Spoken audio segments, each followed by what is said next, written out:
Welcome back to another video. और इस video में मैं आपको बताने वाला हूँ कि अगर आप एक कंप्लीट बिगिनर हो और अगर आपको ज़ीरो से ट्रेडिंग शुरू करनी है और मैं आपकी जगह होता तो मैं क्या करता। After 6 years of trading and losing money and making money in the financial markets, I am now going to share with you कि अगर आज मैं आपकी जगह होता तो मैं एग्जैक्ट रोड मैप क्या फॉलो करता। And most probably guaranteed that अगर आप ये चीज़ को फॉलो करोगे तो ऑफकोर्स जितना टाइम शायद मुझे अगर 6 साल लगा तो शायद आपको 3 साल लग जाएगा, because you will have a clear cut road map. So make sure you watch this video till the very end, because I am going to give you a serious road map. तो अगर आप एक complete beginner और आपको trading के बारे में कुछ भी नहीं पता है तो सबसे इम्पॉर्टेंट चीज़ है ये जानना कि ट्रेडिंग में कितने टाइप्स के मार्केट होते हैं, क्या क्या एग्जिस्ट करता है, कौन कौन से फाइनेंशियल मार्केट्स एग्जिस्ट करते हैं, किन किन मार्केट्स में आप ट्रेड कर सकते हो। बिकॉज ट्रेडिंग एक कॉन्सेप्ट है, ट्रेडिंग एक एक्टिविटी है जिसको आप हर एक मार्केट में एक्सिक्यूट कर सकते हो। सबसे इम्पॉर्टेंट चीज़ ये हो जाती है कि ये डिसाइड करना कौन सी मार्केट में आपको कूदना है, कौन सी मार्केट में आपको ट्रेड करना है। अब majorly there are 3 types of markets. First is the stock market, Indian stock market. Second is the crypto market और तीसरी होती है फॉरेक्स मार्केट। ये 3 मेजर मार्केट्स है जहाँ पे आप ट्रेडिंग कर सकते हो, जहाँ पे आप ट्रेड्स ले सकते हो, जहाँ पे आप एक ट्रेडर बन सकते हो। आफ्टर 6 years, इन 6 सालों में मैंने पहले 2-3 साल इंडियन मार्केट में ट्रेड किया, उसके बाद 1-2 साल क्रिप्टो मार्केट्स में ट्रेड किया एंड उसके बाद पिछले 2-3 साल से मैं सिर्फ और सिर्फ फॉरेक्स में ट्रेड कर रहा हूँ। मेरा पूरा जर्नी मेरे यूट्यूब चैनल पे है with proof, everything is documented, so you can see there कि मैंने बहुत सारी मार्केट्स, डिफरेंट मार्केट्स में एक्सपीरियंस किया है, ट्रेड किया है and I have done well.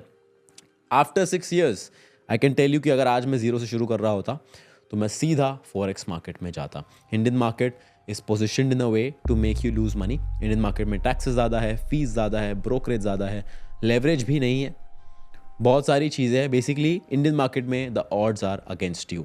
अगर आज मुझे एक रेस्टोरेंट खोलना है और मेरे पास 2 ऑप्शंस है, एक की रेस्टोरेंट मैं गांव में खोल लूँ, दूसरा की एक रेस्टोरेंट मैं मुंबई में खोल लूँ, मेट्रो सिटी में खोल लूँ।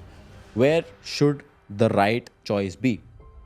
Most probably Mumbai, a city, because Mumbai overall एक इतना बड़ा मार्केट बन जाता है कि the chances of people showing in my restaurant is very very very high. But अगर मैं गांव में रेस्टोरेंट खोलता हूँ जिसका पॉपुलेशन ही सिर्फ 10,000 लोगों का है तो the chances of my restaurant becoming a success is very limited, because अगर 10,000 के 10,000 लोग भी आके मेरे रेस्टोरेंट में खाना खाते हैं तो मेरी ग्रोथ जो है बहुत ज़्यादा लिमिटेड है। जबकि मुंबई जिसका पॉपुलेशन मिलियंस में है वहाँ पे the potential is unlimited, the potential is untapped and वहाँ पे मेरे ग्रोथ के चांसेस बहुत ज़्यादा हाई है। And similarly Indian market is like opening a restaurant in a village and forex market is like opening a restaurant in a metro city. And that is Y अगर आज मैं शुरू कर रहा होता तो मैं सीधा फॉरेक्स मार्केट में जाता। After 6 years, after almost 3-4 years of my journey, मुझे रियलाइज हुआ forex market is better than all the other markets and that is why I shifted to forex markets. उसके बाद जब आपने डिसाइड कर लिया कि आपको कौन सी मार्केट्स में ट्रेड करना है, अब आता है second part which is deciding your trading platform and deciding your broker. Broker होता क्या है? ब्रोकर बेसिकली एक बॉडी होती है, एक कंपनी होती है, एक ऑर्गेनाइजेशन होता है जो आपकी ट्रेडिंग को फैसिलिटेट करता है। मान लीजिए मुझे आज गोल्ड में ट्रेड लेना है, अब मुझे गोल्ड बाय करना है तो मुझे गोल्ड सेल कौन करेगा? बिकॉज अगर मुझे खरीदना है तो किसी को तो मुझे गोल्ड बेचना पड़ेगा, राइट? एंड ब्रोकर एग्जैक्टली वो रोल प्ले करता है। ब्रोकर मेरे और सेलर के बीच में रहेगा। सेलर को गोल्ड बेचना है, सेलर जाएगा ब्रोकर के पास, मुझे गोल्ड खरीदना है, मैं जाऊंगा ब्रोकर के पास एंड ब्रोकर ये ट्रांजैक्शन को फैसिलिटेट करेगा जिसके लिए वो एक फीस चार्ज करेगा, both from the buyer and the seller. This is what a broker is. अब ब्रोकर एक बहुत इंपॉर्टेंट रोल प्ले करता है आपकी जर्नी में। क्यों? क्योंकि अगर आपने सही ब्रोकर चूज नहीं किया तो आपका जर्नी लंबा हो सकता है। Let me explain. अगर मान लीजिए आज मैंने 10,000 रुपए से ट्रेडिंग शुरू की, फॉरेक्स मार्केट में 10,000 रुपए से ट्रेडिंग शुरू की। अब मेरा जो ब्रोकरेज चार्जेस है, जो मेरा जो ब्रोकर कमीशन लेता है, अगर वो बहुत ज़्यादा हाई है और मान लो मैंने 10,000 में से 5,000 लॉस कर दिया। अब 5,000 मैंने लॉस तो कर लिया बट 1,000 रुपए मैंने ब्रोकरेज और कमीशन फीस में भी लूज किया। इसका मतलब मेरा लॉस जहां 50% हो सकता था अब वो 60% का लॉस हो गया। मुझे 10% एक्स्ट्रा रिकवर करना पड़ेगा, जिसका मतलब एक्स्ट्रा टाइम डालना पड़ेगा, जिसका मतलब दिन ज़्यादा लगेंगे रिकवर करने में, जिसका मतलब आपका जर्नी और आपका लॉस मेकिंग पीरियड लंबा हो जाएगा। सेकेंड वेरी इंपॉर्टेंट पॉइंट, इसकी बहुत सारे ब्रोकर्स स्कैम्स कर देते हैं, बहुत सारे ब्रोकर्स भाग जाते हैं, बहुत सारे ब्रोकर्स गलत एक्टिविटीज़ करते हैं जिसकी वजह से लोगों का पैसा अटक जाता है। So that is also a very important role you can be the best trader in the world, but अगर आपका ब्रोकर आपके पैसे लेके भाग जाता है, nothing will matter. And that is why broker जो है एक बहुत इंपॉर्टेंट रोल प्ले करता है। So make sure you do your own research, make sure that you learn everything about your broker, whether it is legal, whether it is regulated, whether it is legitimate, or whether it is just some random company that is running and just taking people's money. आज की तारीख में, आज की date में मैं सिर्फ और सिर्फ 20 से 30 लाख रुपए से एक ब्रोकर खोल सकता हूँ, इन लोगों के पैसे रिसीव कर सकता हूँ. That is how easy it is, and that is why there are so many scams going on. So just make sure you are careful on that part.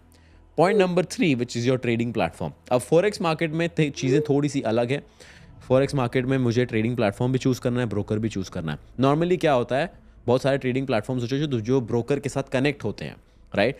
Broker back and पे है जो आपके transactions facilitate कर रहा है, front end पे है आपका ट्रेडिंग प्लेटफॉर्म जहाँ पे आप अपने ट्रेड्स एक्सिक्यूट कर रहे हो. सो ट्रेडिंग प्लेटफॉर्म चूज़ करना भी इंपॉर्टेंट है. बहुत सारे ब्रोकर्स हैं जो बहुत सारे ट्रेडिंग प्लेटफॉर्म्स ऑफर करते हैं.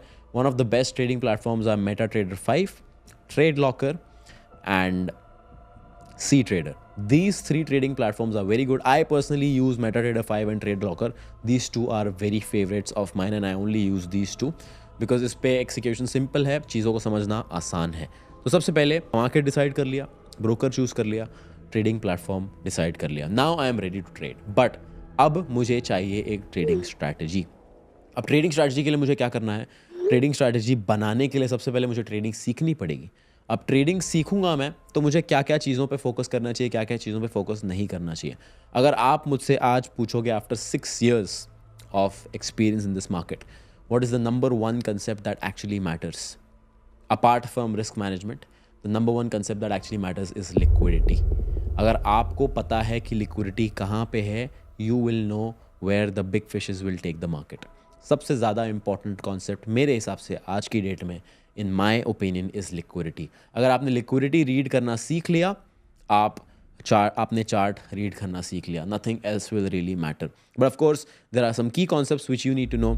Support and resistance, trend lines, chart patterns, candlestick patterns. I personally think that chart patterns and candlestick patterns are not so important, but support and resistance, trend line आपको जानना ज़रूरी है to understand liquidity. Then liquidity itself, volume, strength and momentum of the candles. ये सारी technical चीज़ें आपको जानना बहुत ज़्यादा ज़रूरी है. बहुत सारे लोग जब अपना ट्रेडिंग जर्नी शुरू करते हैं तो बहुत ज़्यादा ओवर नॉलेज ले लेते हैं, बहुत ज़्यादा नॉलेज ले लेते हैं, बहुत ज़्यादा रीडिंग करके बैठ जाते हैं. मैंने भी ये गलती की थी, बहुत सारी बुक्स मैंने पढ़ी थी, but eventually only these few things will matter. At the end of the day अगर आप 100 चीज़ें भी पढ़ लोगे, एंड में आप सिर्फ 3 से 4 चीज़ यूज़ करोगे to trade successfully. So make sure you don't overwhelm yourself with knowledge. These are the 3-4 concept that I would personally learn अगर मैं फिर से शुरू कर रहा होता with the same knowledge and with the same experience. And उसके बाद इन 3 से 4 चीज़ों को यूज़ करके मैं एक ट्रेडिंग स्ट्रैटेजी बिल्ड करता. ट्रेडिंग स्ट्रैटेजी कैसे बिल्ड करना उसके ऊपर मैंने एक डिटेल में वीडियो ऑलरेडी बनाया हुआ है, यहाँ पे आपको लिंक मिल जाएगा ऊपर. But to summarise it for you, trading strategy में 4 से 5 इंपॉर्टेंट चीज़ें होती हैं. Time window, trading setup, clarified trading setup, कौन सा इंस्ट्रूमेंट पे मैं ट्रेड करने वाला हूँ. इंस्ट्रूमेंट, अब मैंने मार्केट तो डिफाइन कर ली है, मार्केट के अंदर कौन सा इंस्ट्रूमेंट में ट्रेड करने वाला हूँ वो भी डिफाइन करना बहुत ज़रूरी है. मान लो मैं फॉरेक्स मार्केट में ट्रेड कर रहा हूँ, फॉरेक्स मार्केट में मैं गोल्ड ट्रेड कर रहा हूँ, स्पेसिफाइड इंस्ट्रूमेंट गोल्ड में ट्रेड करने वाला हूँ. उसके बाद मेरा रिस्क मैनेजमेंट डिफाइंड रहेगा कि मैं कितना रिस्क लेने वाला हूँ, कितना मैं रिवॉर्ड लेने वाला हूँ, ये सारी चीज़ डिफाइंड होगी. अगर मेरा स्ट्रैटेजी वाला वीडियो डिटेल में देखोगे तो of course you will understand this much better in a much more clarified way. Now I have a strategy, I have a broker, I have a trading platform, I have decent knowledge about how to read charts. अब मुझे क्या करना है, अब मैं जाऊंगा पुराने charts पर और मेरी जो भी स्ट्रैटेजी मैंने बिल्ड की है उसको मैं करूंगा टेस्ट, ये देखने के लिए कि ये काम भी करता है या नहीं करता है. Because a lot of you guys come in to this market with your hard earn money, जिसके लिए आपने बहुत मेहनत की, जिसके लिए आपने पता नहीं कितनी दिनों जॉब किए हैं, कितने लोगों की गालियाँ सुनी हैं. But all of you come in to this market with your hard earn money without knowing that whether your strategy works और not. And that is just insane if you think about it. कि आप मान लीजिए आप गाड़ी चलाना सीख रहे हो एंड आप किसी की ब्रांड न्यू फरारी पर सीख रहे हो. Would you ever consider doing that? Absolutely not. But people come into this market with their hard-earned money and they trade without knowing whether the strategy works or not. So this is where I will start testing my strategy. जो भी strategy मैंने build की है अभी तो मुझे पता भी नहीं है काम भी करती है या नहीं करती है, and that is why it is important for me to test this on the previous charts.